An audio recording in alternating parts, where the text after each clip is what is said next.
Hello friends, स्वागत है आप सभी का अपने यूट्यूब चैनल साइंस एनर्जी पर। फ्रेंड्स, एनसीईआरटी की सीरीज़ में आज हम चैप्टर 3 को डिस्कस करेंगे।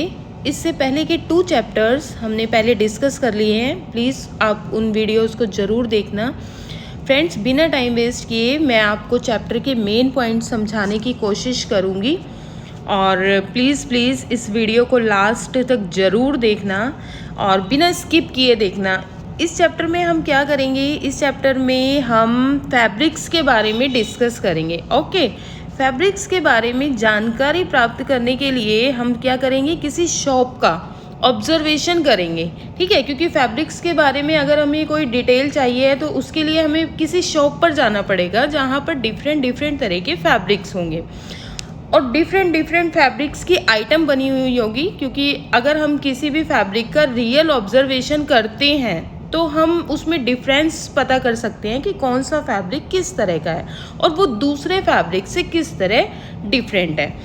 रियल ऑब्जर्वेशन करने पर ही हम उसका सही से पता लगा सकते हैं। ओके, क्योंकि यहाँ पर हम क्या करेंगे, डिफरेंट फैब्रिक आइटम्स हम यहाँ पर बिल्कुल अच्छी तरह से देखेंगे और कंपैरिजन कर सकेंगे। तो हम किसी भी फैब्रिक को ध्यान से देख के उसे टच करके बिना किसी कंफ्यूजन के, अगर हमें नहीं समझ में आ रहा है कि कौन सा फैब्रिक है, ये इसका नाम क्या है, तो हम वहीं पर ही शॉपकीपर से उस फैब्रिक के बारे में जानकारी प्राप्त कर सकते हैं। इस जानकारी के बेस पर हम फैब्रिक्स को कॉटन, वूल, सिल्क और सिंथेटिक टाइप में आइडेंटिफाई कर सकते हैं, क्योंकि यही फैब्रिक्स के टाइप्स होते हैं। ओके, अब जैसे यहाँ पर देखिए चैप्टर में जैसे वैरायटी इन फैब्रिक्स है, एक फैब्रिक इन्होंने शो किया हुआ है। ठीक है, तो फ्रेंड्स अब पूरा डिटेल में ना समझा के मैं आपको एक अंडरस्टैंडिंग बेस पर समझाने की कोशिश करूँगी। ओके, फैब्रिक्स की वैरायटीज़ होती हैं, जैसे डिफरेंट टाइप के फाइबर्स होते हैं,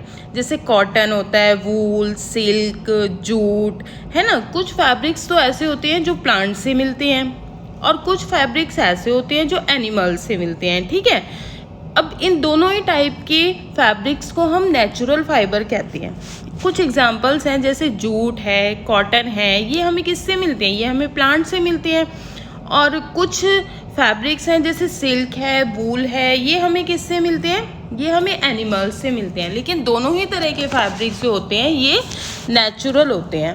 अब एक फैब्रिक होता है जैसे सिंथेटिक फाइबर होता है। सिंथेटिक फाइबर में आते हैं हमारे जैसे नायलॉन, एक्रेलिक, है ना।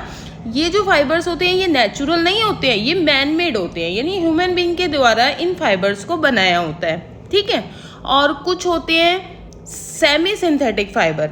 वो कैसे होते हैं, जैसे एग्जांपल बताऊं मैं आपको, रेयॉन है ना, ये थोड़ा सेमी सिंथेटिक फाइबर होता है।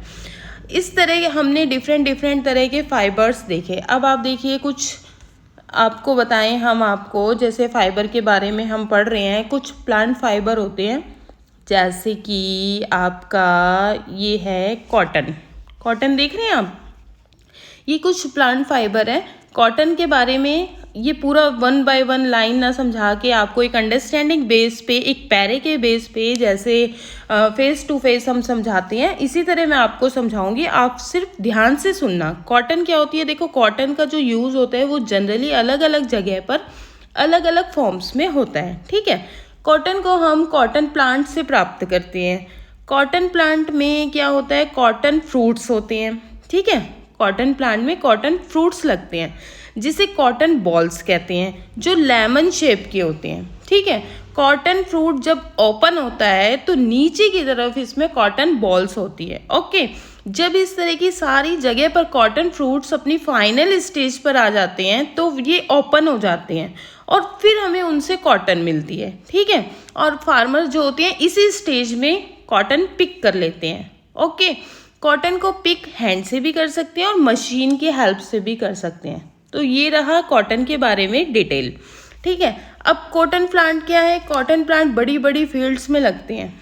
जैसे ये आपको पिक्चर में शो किया गया है, field of cotton plant.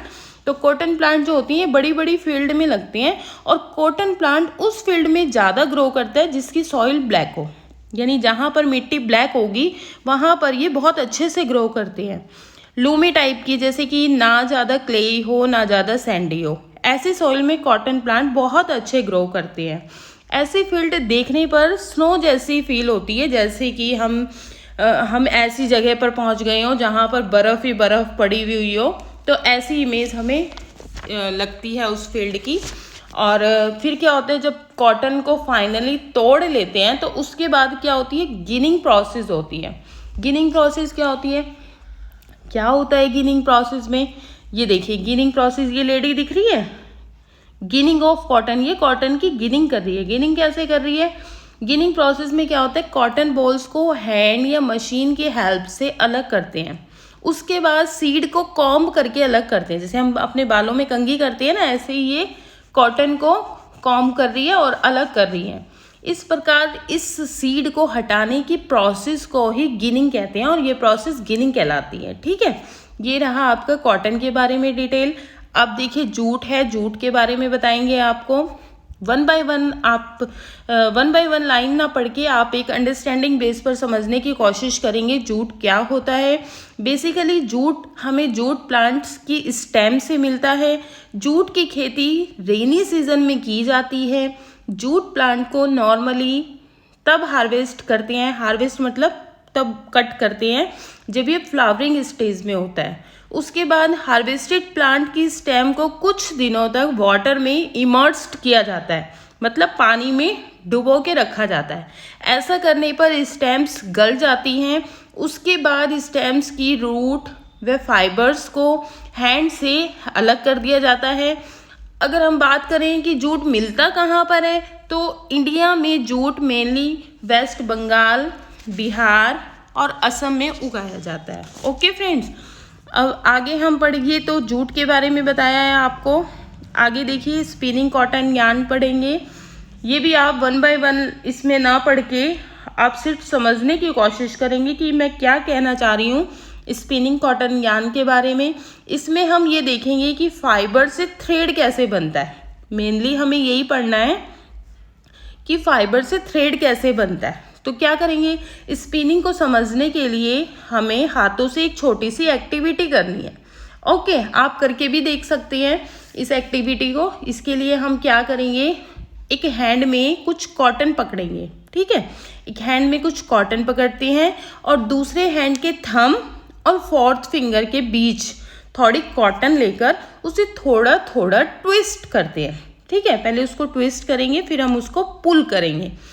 Twist करने के बाद जब हम पुल करेंगे थोड़ा बड़ा सा हो जाएगा, फिर हम क्या करेंगे, फिर ट्विस्ट करेंगे, फिर पुल करेंगे। ऐसा हम अगेन एंड अगेन करते हैं।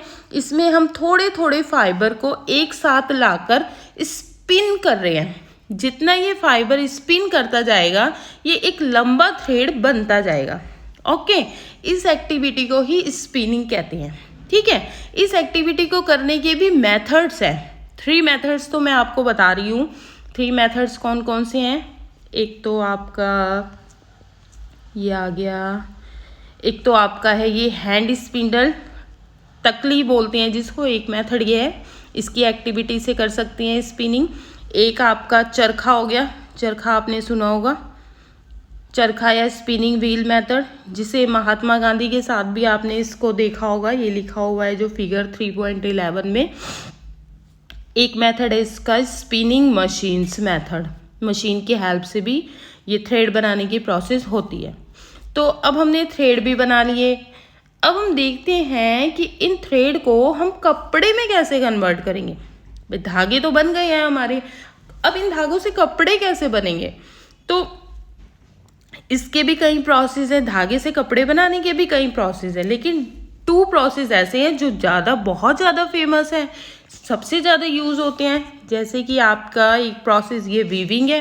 वीविंग में क्या होता है, एक वीविंग प्रोसेस होता है आपका, एक प्रोसेस और है आपका नीटिंग। ठीक है, 2 प्रोसेस हैं जो सबसे ज़्यादा यूज़ होते हैं। तो वीविंग प्रोसेस में हम क्या करेंगे, वीविंग में हम किसी कपड़े को ध्यान से देखते हैं। ठीक है, आप भी कोई कपड़ा हो तो उसको ध्यान से देखना।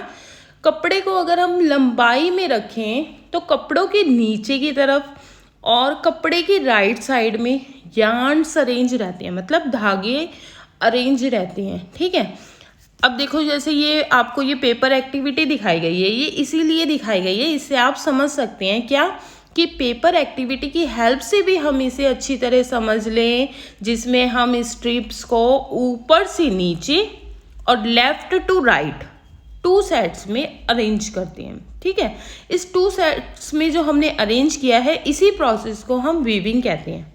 ठीक है, अब हम बात करते हैं नीटिंग की। नीटिंग प्रोसेस क्या होती है? तो नीटिंग का यूज़ हम स्वेटर्स बनाने में करते हैं। क्या करते हैं हम नीटिंग में? स्वेटर बनाने में उसका यूज़ करते हैं।